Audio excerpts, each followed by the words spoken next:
Nagmatigas naman si Manila Mayor Joseph Estrada na hindi iaatras ang ordinansa sa daytime truck ban sa Maynila sa kabila po ng mga batikos dito.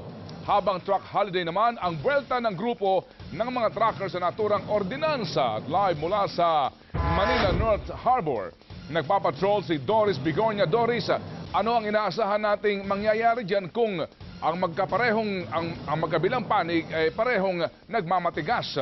Doris?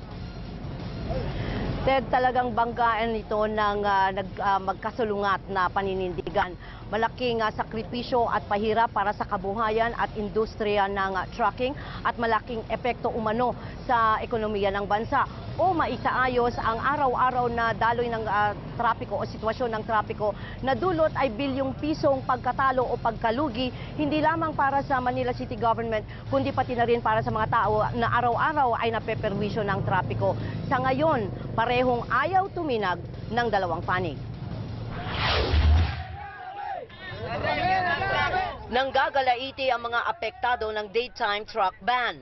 Malaking bawas umano sa sweldo nila ang kaakibat ng ordinansa ng lungsod ng Maynila. Kakain pa po kami. Wala na hong mangyayari sa kikitain namin. Paano naman yung pamilya namin? Pinangungupahan lang po ako. Ilan anak? Dalawa pong anak ko, isa pong estudyante, isang ginatas. Nagpiket sila sa gate mismo ng North Harbor. Pinakikiusapan ang ibang truckers na huwag nang bumiyahe. Mayroong nakisimpatya at imbes magkarga, nag-U-turn at di na bumiyahe. Pati mga truck owners galit, sinamahan ng mga driver at helper sa welga. Walang lalabas na container. Aabutin man ng ilang araw, isang buwan. No? Maraming maapektuhan. Pag walang lumabas na container van, patay ang ekonomiya ng Pilipinas. Di naman natinag sina Manila Mayor Joseph Estrada at Vice Mayor Isko Moreno. Ang nakakamouflage na si Erap mismo ang nangasiwa sa panghuhuli sa mga lumabag sa truck ban sa unang araw ng pagpapatupad nito.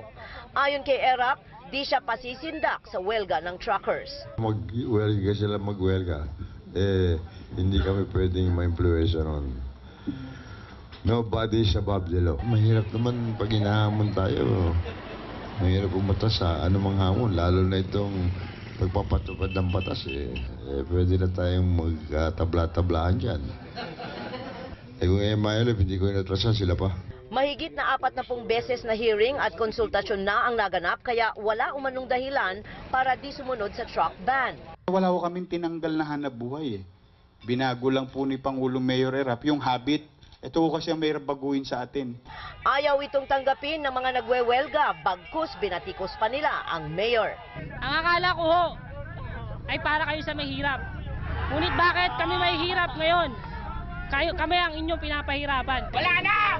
Wala nang boboto! Wala na! Mula alas 10 ng umaga hanggang alas 3 ng hapon, may isang lane sa magkabilang panig ng Rojas Boulevard para sa mga truck. Pagka naman talaga walang truck, no, malaki iluluwag. Hindi magandang balita yun. No?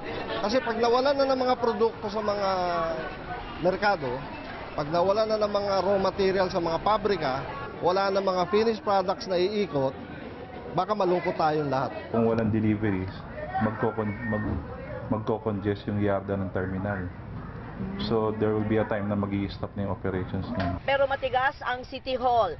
Kapakanan umano ng nakakarami ang kanilang pangangalagaan at di na mga negosyante lamang. You follow the ordinance first before we talk again. Pag nakita natin hindi effective yung ordinance, that's the time we will remedy it. So they go against the ordinance. Talagang huli sila. Very active yung Vice Mayor Boy Huli. Hindi sila lulubayan. Hindi po kawalan sa Maynila yung ginagawa nila. Puro indulto ang inaabot namin dyan. Aksidente rito, aksidente dyan, adik na driver, walang pakundangan driver. Puro perwisyo inaabot ng taga Maynila. Tatagal ng 6 na buwan ang daytime truck ban. Ted, ayon sa City Hall, kinakausap na nila ngayon ang Philippine Ports Authority para dito sa loob nito ay pwedeng gumarahe o pumila kung sakop na ng truck ban ang mga ito. Dahil sa daytime truck ban, inaasahan ng Maynila na lilipat ng port operations ang mga apektado sa Subic o di kaya sa Batangas na suma total ay maiibsan ang masikip at magulong operations sa 9 na pier dito sa Maynila. Ted? Doris, meron na bang reaksyon ang Bureau of Customs sa posibleng hindi kagandahang ibubunga nito kung sakasakaling wala nang maghahakot ng mga containers palabas ng port? Alam mo Ted, unang araw pa lang ng pagpapatupad at sinasabi nga ng grupo ng mga truckers na malaking epekto ito sa ekonomiya ng bansa. At aminado na rin naman si Mayor Erap, ganun din si Isko Moreno, si Vice Mayor Isko Moreno, na mayroon talagang magiging epekto ito. Subalit, ang sinasabi nila, dapat ay pairalin muna ang disiplina, ibahin yung masasamang ugali at yung mga kotong-kotong dyan ay maiiwasan.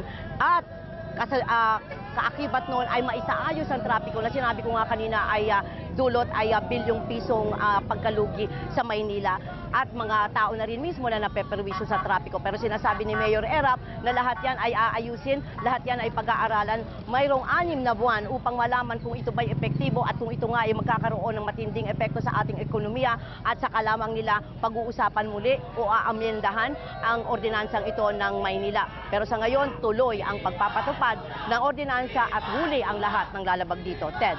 At Doris, mamaya tayo magkakaalaman yan doon sa actual talaga na pagpapayag na sila makabiyahe.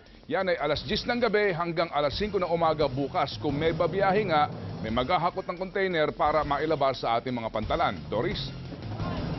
Tama yan, Ted. At sinasabi nga nila, nagbigay na rin ng concession naman ang Manila City Hall dahil binigyan sila ng window. 10 a.m. to 3 p.m. ay mayroon silang isang lane para makapaghatid sila ng kanilang mga deliveries. Pero 10 a.m. to 3 p.m. lang yon. Pagkatapos nun, balik na naman sila, bawal na naman sila at area na naman sila pagdating ng alas 10 ng gabi hanggang alas 5 ng madaling araw. Ted? Mula sa Maynila, nagpapatrol ang Mutya ng Masa, Doris Vigonia.